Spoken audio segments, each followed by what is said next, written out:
There are only 11 dividend-paying stocks in the S&P 500 that have 55 or more years of consecutive annual dividend growth. Now, if you're looking to invest in a solid dividend payer, this seems like as good a place as any to start your research. So let's do it.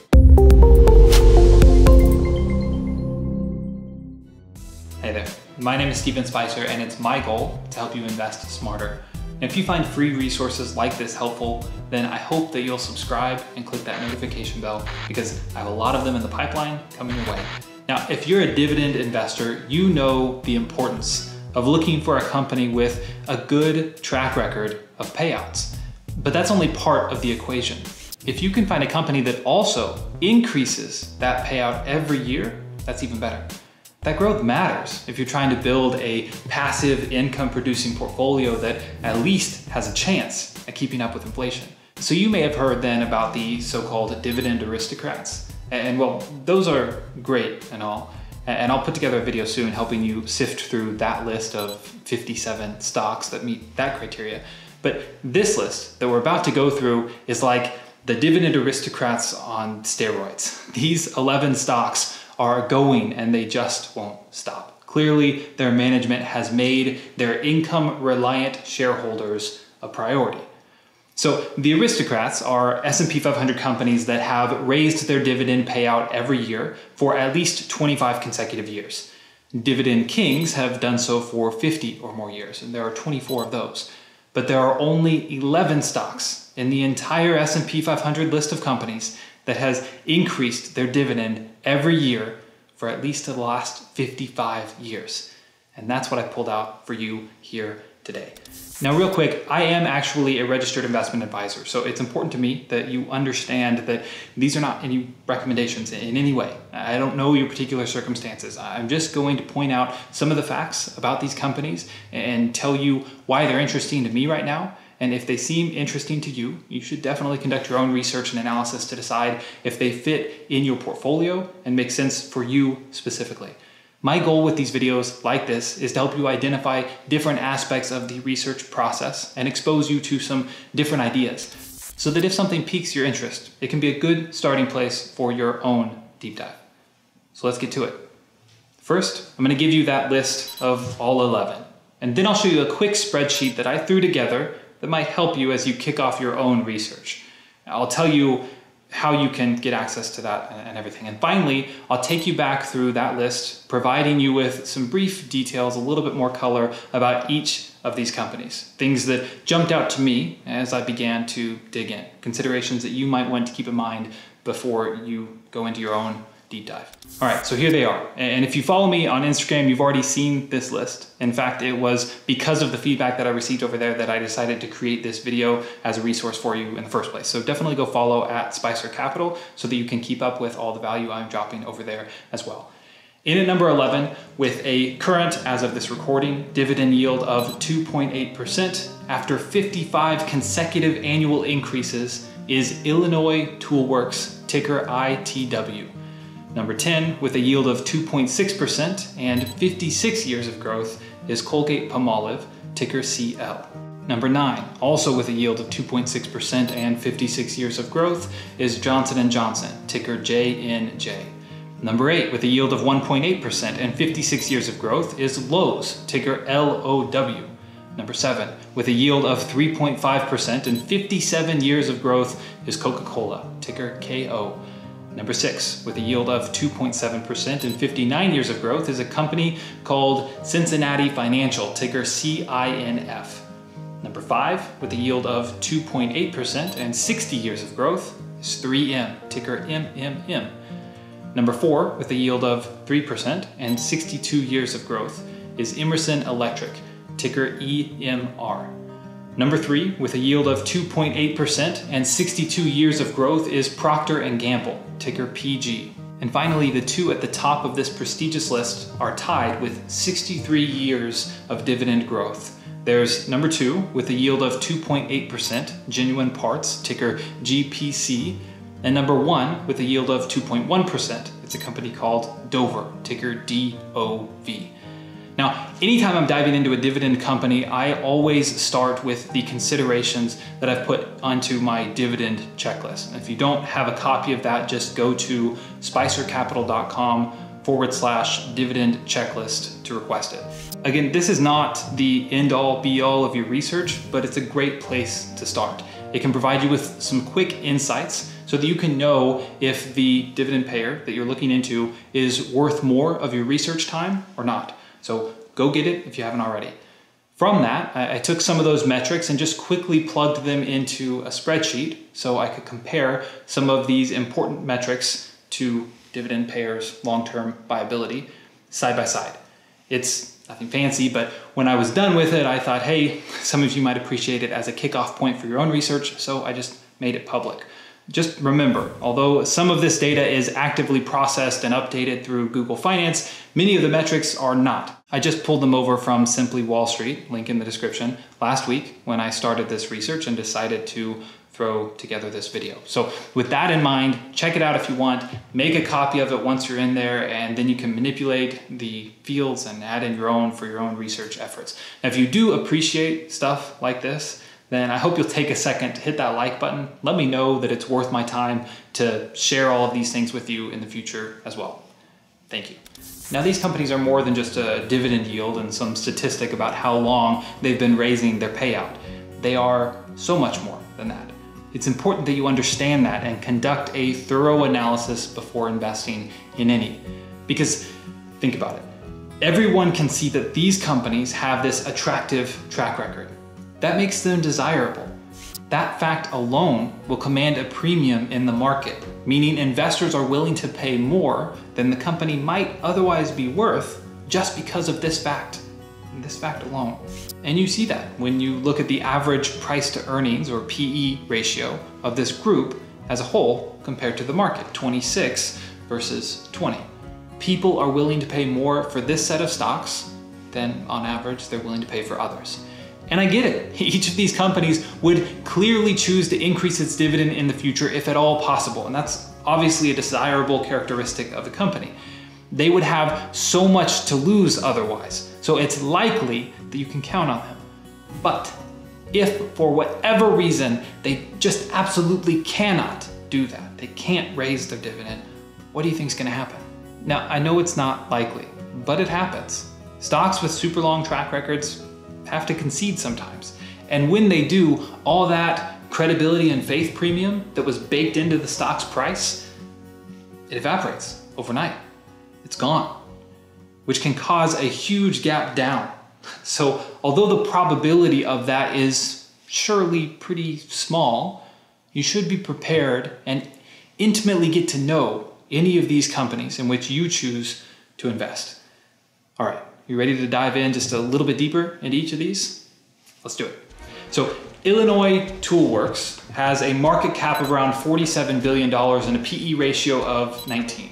It makes construction products, restaurant equipment, car parts, and more, while operating in 57 countries. It also owns more than 17,000 patents. Most recently, they hiked their dividend 28%, which is pretty incredible for a company that plans to do this every single year and has been doing it for the last 55 years.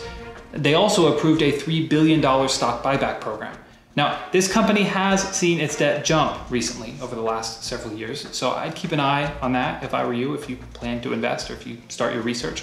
Their debt is about 227% of their equity right now, which is pretty high. But many of the other numbers that I like to look at look reasonable. For example, their earnings before interest and taxes, their EBIT, covers their interest expenses more than 16 times, and they make enough profit to pay out their current dividend more than 2 times over, which is great. And within this group, at least, that's one of the highest payout ratios that you'll find. Now, I'd imagine you're probably familiar with this next one, Colgate Palmolive, the toothpaste, dish soap, deodorant, and other consumer staples mainstay. Its market cap is around $58 billion with a PE over 24. Now, I'd be careful with this one. They're having trouble with their overseas operations. Their debt is currently more than 3,000% what their equity is. And so to compensate for these problems, their payout increases have been pretty small as of late. Most recently, just 2.4%, and the year before that, just 5%. Next up, I know you're familiar with this healthcare giant, Johnson & Johnson. a $369 billion market cap with a PE of 25. Now they do have their cancer-causing talcum powder lawsuit going on, which definitely has the potential to cause waves in the stock's price in the years to come. But other than that, on the surface at least, J&J looks pretty solid. Its debt is only 51% of its equity. Its EBIT is more than 54 times what it owes in interest each year, which is the highest of any of the companies in this group of 11. And its operating cash flow is 73% of its total debt, which is pretty outstanding and the second highest by a pretty large margin of this group. Next, we have the $86 billion home improvement giant, Lowe's, coming in with a PE ratio of 26. Lowe's has been growing like crazy recently, and so has its Dow rival, Home Depot. But Home Depot's dividend increases only date back to 2010, whereas Lowe's has been paying and increasing their dividend since 1961. Take that for what it's worth. And their last increase was 17%. That's not too shabby either. Now, keep in mind, their debt is about 450% of their equity. So their growth story needs to play out here. It needs to keep happening. Add to that the fact that their dividend yield is the lowest of all the companies on this list. It really seems like a lot of that growth is already being priced in. So if there's some sort of hiccup there, that could really hurt. So be prepared. Now we have the highest yielding dividend payer of this group, Coca-Cola, with its near $200 billion market cap and PE of 31. Now, Coca's had a lot of headwinds recently, with some cities even implementing a soda tax. They tried to combat this by expanding their beverage empire to include waters, juices, teas, sport drinks, now even coffee with their most recent acquisition of Costa Limited. So it'll be interesting to see how that all shakes out for Coke over the long run. Their debt compared to their equity is on the high side, and more concerningly, their cash flow is only 17% of their total debt, which is the lowest of this group of 11, and the only one that is below my minimum threshold of 20%. Now, the next one you may not have ever heard of until this video. Cincinnati Financial is a $14 billion property and casualty insurer with a PE ratio of 49, the highest of this group. And while it seems to be responsibly managed, with its debt only being 11% of the company's equity and its annual operating cash flow actually being more than its total debt altogether at about 140%, my biggest concern would be that the company had to pay out more than its income last year to satisfy its current dividend commitments. So its payout ratio is currently hovering around pretty concerning levels and happens to be the worst of this bunch. So you have both sides of the coin there. All things that I hope you'll keep in mind as you conduct your own research. Let's keep moving. 3M, the $119 billion industrial conglomerate, has a PE of 23. Their numbers are all right in the middle of the pack, nothing too concerning that really stands out. They've recently had to lower their guidance primarily due to concerns with China, but this is a company that has weathered many storms. No guarantees for the future, of course, but noteworthy. They've been paying a dividend for more than 100 years and are one of the few companies, 5 to be exact, that can boast 6 decades of consistent increases. Next is the $41 billion industrial product maker Emerson Electric. It has a PE of 19. Emerson has been hurt as of late by the downturn in the industry sector, so it might be worth diving deeper into this one if you think a significant energy recovery is around the corner. This one also comes in right in the middle of the group, nothing super concerning standing out when comparing some of these important dividend sustainability metrics. I think it's also important to note here that Emerson has also been actively repurchasing shares, bringing the total value returned to shareholders in 2018 up to $2.2 billion. Next on the list is Procter Gamble. This $256 billion consumer products behemoth boasts 22 brands that bring in at least $1 billion in annual revenue. The stock currently has a PE of 25. The company's EBIT is about 52 times its annual interest payment. That's an extremely comfortable level to be at and is the second highest in this entire group. Last year's dividend hike announcement came in April, so keep an eye out for its 63rd consecutive hike to come any day now. Genuine Parts is probably better known for its Napa brand, NAPA. It's a $16 billion automotive and industrial replacement parts maker. It has a PE ratio right now of 20. Now, despite a recent acquisition binge as they dramatically expand their presence in Europe, their metrics are pretty consistent with the averages for this group of 11. And it was earlier this year that they announced their most recent dividend payout increase, which for now has them tied with the record holder of most consecutive annual dividend increases. And that record holder is the $13 billion industrial conglomerate Dover, the smallest company on this list. It has a PE of 24. This company is involved in a lot of different businesses, from gas pumps to lifts to grocery store refrigeration equipment, much more. Their last payout increase wasn't anything to write home about at just 2%, but they do boast profits that are more than twice what they pay out in dividends each year, which ties them for the best payout ratio among these 11 stocks. So a 64th consecutive increase is likely in the cards for the summer. So there you have it, some additional color on each of these impressive dividend payers, including a side-by-side comparison of some of the most important metrics that I like to consider. Now, if you want to play around with this spreadsheet, remember there's a link for it in the description for you. And if you want the dividend checklist, well, there's a link for that as well. If you appreciate these resources in this video, don't forget to hit the like button and let me know in the comments. And remember, none of this is meant as a recommendation. It's all just to help you learn to research and analyze stocks on your own and help you invest smarter. If you'd like more of that, then don't forget to subscribe and click the bell. I sincerely hope that these resources help. I wish you all the best. Take care.